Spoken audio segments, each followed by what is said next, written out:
This is The Opinions, a show that brings you a mix of voices from New York Times Opinion. You've heard the news. Here's what to make of it.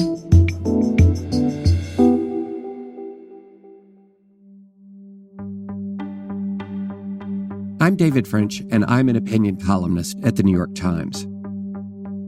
Trump's foreign policy strategy so far has been largely to alienate or attack America's longstanding allies while embracing Vladimir Putin.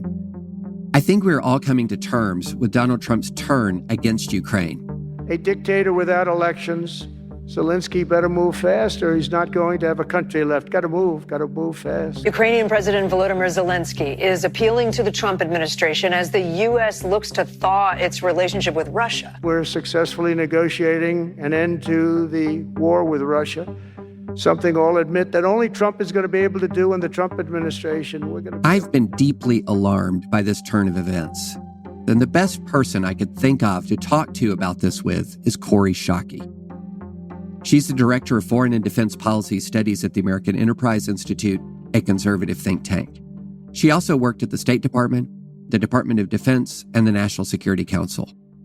Kori and I have had some conversations on foreign policy before, and I wanted to get her take specifically on Trump's moves towards Russia and against Ukraine.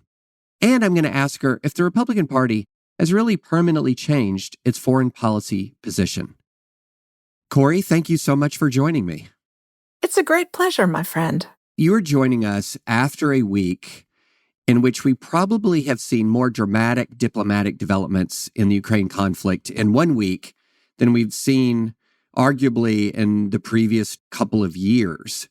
But before we dive into all of the twists and turns, it might be good to kind of step back for a minute and remind listeners why so many of us care about the fate of the nation of Ukraine, about the Ukrainian people, why we see this as a matter not just of obvious national security for the Ukrainians, but for the United States as well. Yeah, so I would say two things, David. The first is that there is honor in standing alongside people fighting for their freedom and human dignity. And the United States has, for the last 100 years, seen American foreign policy as making our country safer and more prosperous by helping support and expand freedom in other countries. Because free societies fight a lot of wars. They don't fight each other, right? The example of two democratic countries fighting each other is Iceland and Britain, couple of shots fired over fishing. So Ukraine's safety portends greater safety, not just in Europe, but beyond. Well, let's talk just a bit about Vladimir Putin's ambitions, because I think a lot of people consider this war as extremely limited. That, in other words, if Putin gets what he wants in Ukraine because he has a special sort of animosity towards Ukrainian independence, that this is a Ukraine-specific issue and that there isn't really a wider sort of implication of a Ukrainian defeat. I agree with you that that's a mistake. It is true that Putin believes there is no such country as Ukraine. There is no such culture as Ukraine. And therefore, they deserve to be subjugated by Russia. It's not just Ukraine. He thinks the same about NATO members Latvia, Lithuania, and Estonia.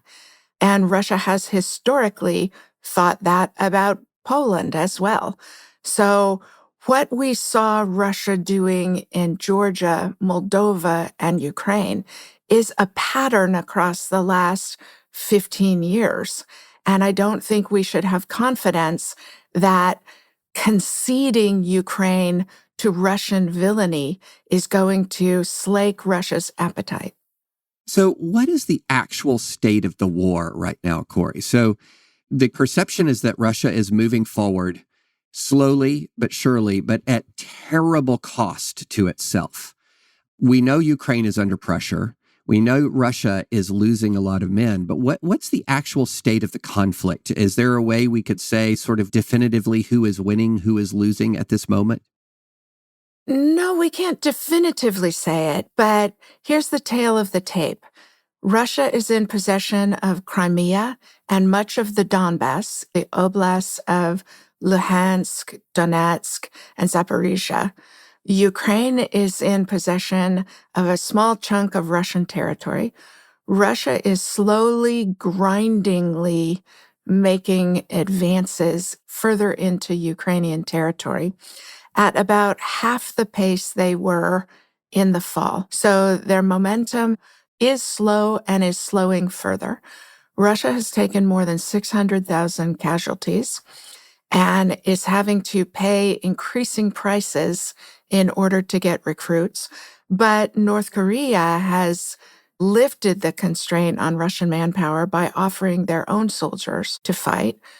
Iran and China are providing commercial and war materials to Russia. Even with all of that, Ukraine imposed 600,000 casualties on Russia and is fighting the Russian army to a large standstill. For 4% of the U.S. defense budget in the last 3 years, that's a great investment for the security of the West. So let's kind of walk through the options going forward. What are Ukrainian defense capabilities if the Trump administration exerts maximum leverage, in other words, tries to strip from Ukraine all U.S. support and funding? Can Ukraine stay in the field without us? Yes, they can, but they won't be able to fight the way they are fighting now. The truth is that the sand is slipping through the hourglass for both Ukraine and Russia. Russia has used about half of the entire tank and armored personnel carrier stockpile that the Soviet Union has had since the 1940s.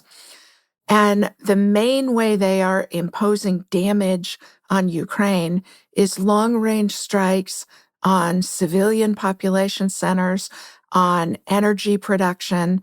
They're trying to freeze and darken Ukraine into submission.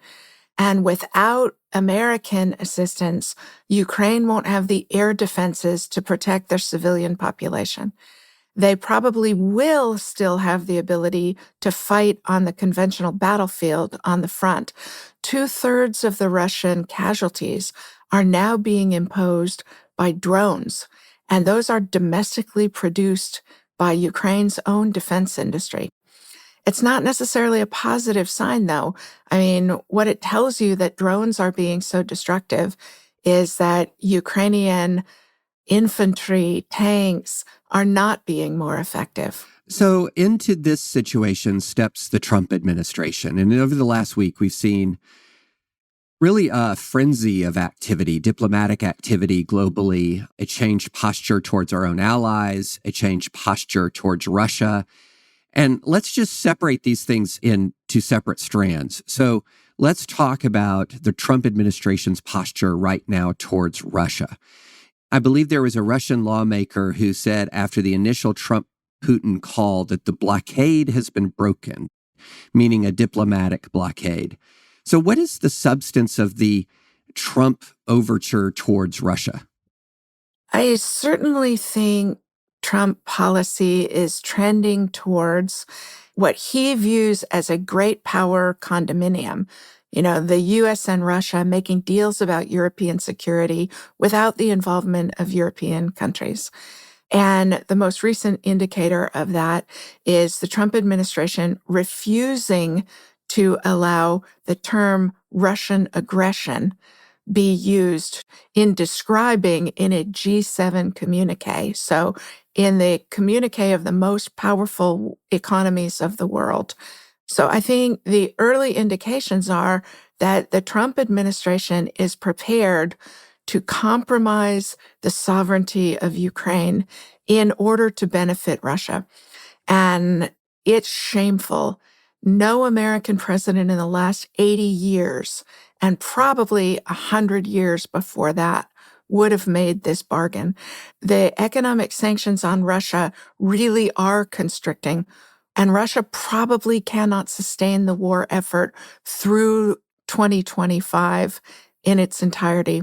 And that means that Donald Trump is about to lose Ukraine and benefit Russia when Russia is a major destroyer of the international order that has made the United States safe and prosperous. So we've also seen obvious overtures towards Russia. We have seen the hint or implication that we could begin to see a new economic relationship between the United States and Russia. At the same time, we have seen this extraordinary turn against our European allies. J.D. Vance goes and gives a speech in which he's scolding many of them on free speech grounds, which I'm no defender of Western European free speech regimes, but relative to the gravity of Russian aggression into Europe, strikes me as disproportionate attention. But what is the current Trump administration posture towards our allies? What is the posture towards NATO right now? I think it is unchanged in kind, only in degree from the first Trump term. President Trump has long mistakenly believed that America's allies are leeches on the throat of American strength instead of the major source of American strength internationally. No dominant power has ever had as much voluntary assistance as the United States gets from its allied countries for things we want to do all over the world. And it's really shocking that President Trump is squandering the goodwill that American idealism and American policy have bought for our country in the last 80 years.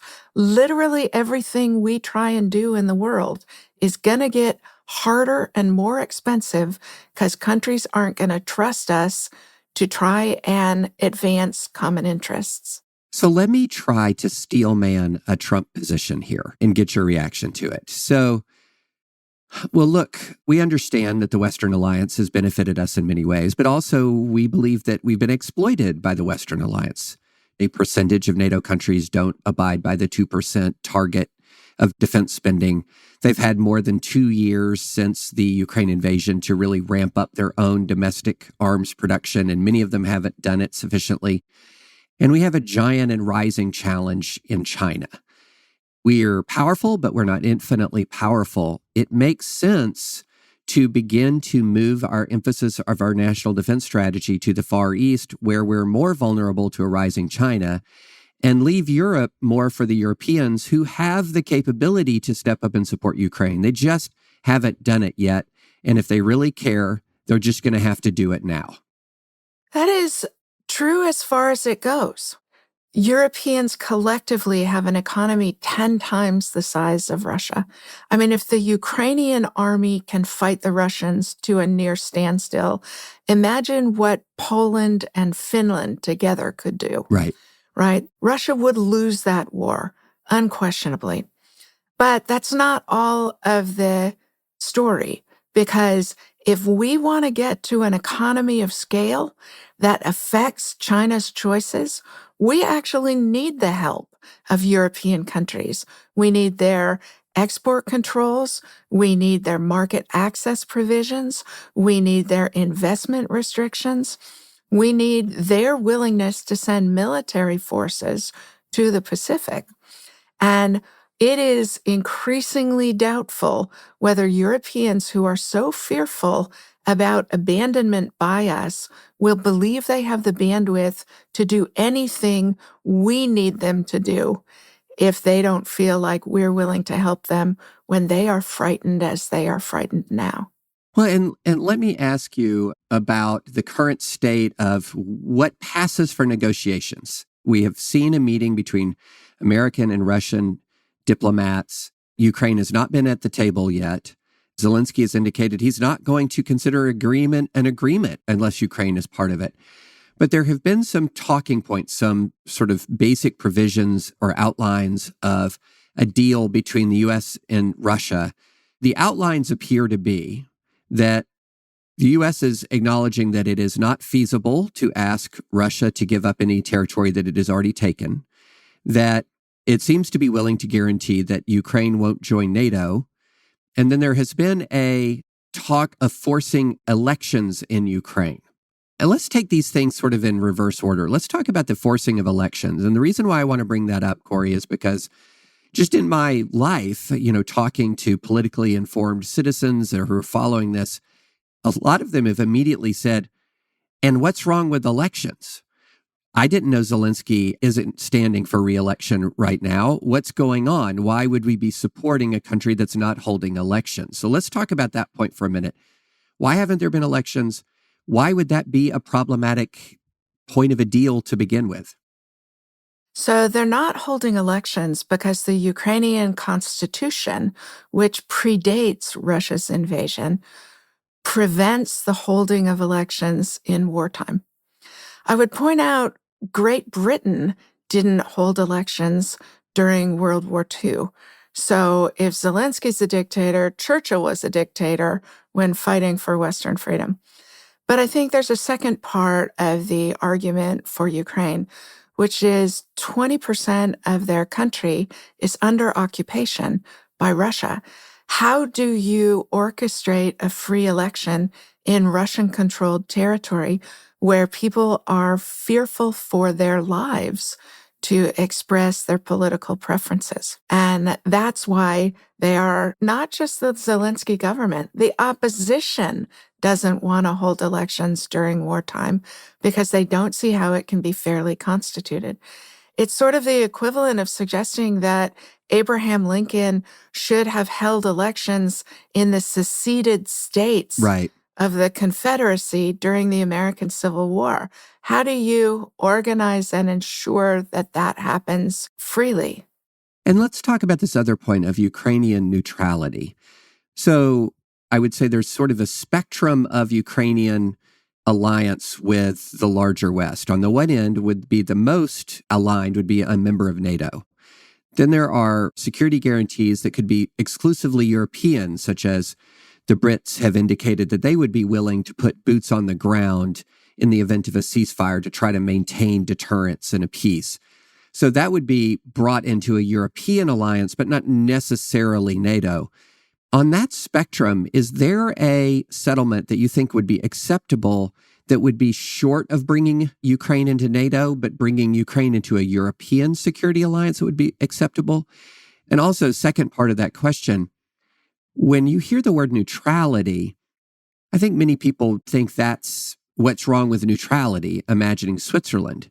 But there's a different definition of neutrality that Vladimir Putin has here, which is really subservience. But to what extent is there flexibility? Should there be flexibility in the extent to which Ukraine is brought into a Western security framework? So I think it's understandable that Western governments are anxious about including Ukraine in NATO while Ukraine is fighting NATO's major adversary, Russia. Because the Article 5 guarantee NATO allies give each other is that we will consider an attack on one of us an attack on all of us. The second thing I would say is that it was Ukraine's desire and moves towards joining the European Union that caused Russia to try and crush Ukraine. It's not a security issue that caused Russia to try and vanquish Ukraine. It was fear that Ukraine's transition to becoming a free and prosperous Western country was so frightening to Vladimir Putin that the Russians might demand that for themselves. It's the color revolution fear that's driving Vladimir Putin. So I don't think there is a European option that puts Ukraine in safety. And when Ukraine was neutral in 2014, Russia invaded it for the first time. So I don't think neutrality is a stable outcome. And there's a historical precedent. West Berlin was vulnerable. It was both indefensible and crucial to defend from 1945 to German unification in 1990. And what we in the West believed was that defending Berlin was important to prevent Germany from becoming neutral, because a powerful neutral state in the center of Europe was an invitation to Russian and Soviet aggression. So let's move to the GOP itself, because this is one of those areas where you will actually see Republican members of Congress openly disagree with the president in a way that you don't on, say, many domestic issues. So you have seen some open disagreement, and maybe they don't directly criticize President Trump, but they might say, stand with Volodymyr Zelensky, or they might openly side with Ukraine and openly talk about how Vladimir Putin is a war criminal. Is the foreign policy fight in the GOP truly settled? Is it truly over? And this is just sort of the last gasps of the Reaganite remnant? Or is there still an actual fight here? Is this a situation where there is actually hope that members of Congress of Trump's own party will stand up to him on this issue? Boy, I hope and believe that the fight is not over and that Republicans are beginning to find their footing after the disorientation of the number of ways in which President Trump and his administration are overturning conservative positions and policies. But I have to say, David, I do sometimes feel like a saber-toothed tiger in a tar pit as a Reagan Republican. I worry, though, that foreign policy is the area of presidential authority where the president has the widest autonomy. Right. And that there are very few ways that Congress or civil society can prevent a president from making foreign policy decisions. Where Congress, especially Republicans in Congress, have stronger leverage is on defense policy, because that's where the authorities belong to Congress and that's where the money belongs to Congress. The last thing I'll say about the foreign policy debate in Congress is I was more hopeful before Republican senators voted to confirm Tulsi Gabbard, a clear counterintelligence vulnerability for our country, was placed in charge of the 18 intelligence agencies. And before so many Republicans voted to confirm Pete Hegseth as Secretary of Defense. Could you talk a bit more about that? Why precisely would somebody say that Tulsi Gabbard, a presidential appointee, confirmed Director of National Intelligence, why is this person a counterintelligence risk? I think there are three reasons. The first is her judgment is unsound. She went to Syria to meet with Bashar al-Assad and denied, in spite of all 18 American intelligence agencies, which she was being nominated to lead, concluding that Bashar al-Assad used chemical weapons against the Syrian public. So I think putting somebody in charge of the intelligence community who willfully refuses to acknowledge the conclusions of that agency and the basis for those conclusions means that this is somebody who is not going to make fair judgments about emergent or existing threats that we see. The second reason I think she should not have been confirmed, she was asked during her hearings whether Edward Snowden was a traitor to the United States of America. She refused to acknowledge that the thousands of documents revealing sources and methods of American intelligence gathering and American assessments constituted treason.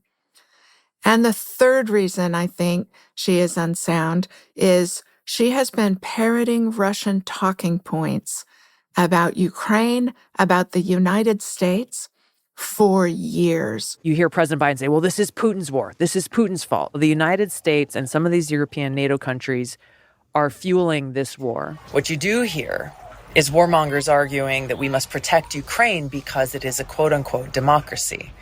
But they're lying. Ukraine isn't actually a democracy. All three of those things should have been the basis for rejecting the advice and consent of the Senate to her confirmation, and will be continuing vulnerabilities and risks and reasons for America's allies, which provide the strategic depth of intelligence gathering and assessment, not to share their information and their assessments with the United States. Kori, you've been very generous with your time, and I really appreciate it. But before we go on, Kori, I'm going to ask you for a prediction. 4 years from now, where do you think Ukraine will be? 4 years from now, I think Ukraine will still be fighting to try and push Russia out of currently occupied territories. So the war still continues 4 years from now. Yeah, I don't see how any Ukrainian government, whether under President Zelensky or anybody else, could consign Ukrainian people and Ukrainian territory to the depredations and war crimes Russia has imposed on them. So I think Ukraine will continue to fight with or without our assistance, with or without European assistance, until they drive Russia out of Ukraine's internationally recognized territory.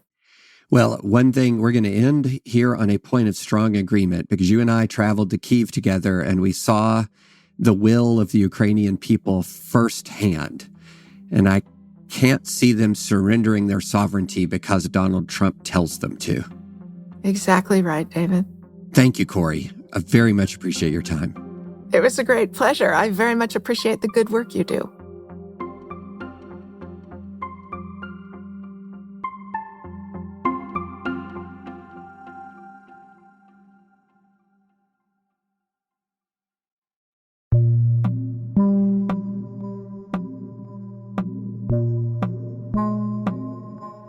If you like this show, follow it on Spotify, Apple, or wherever you get your podcasts.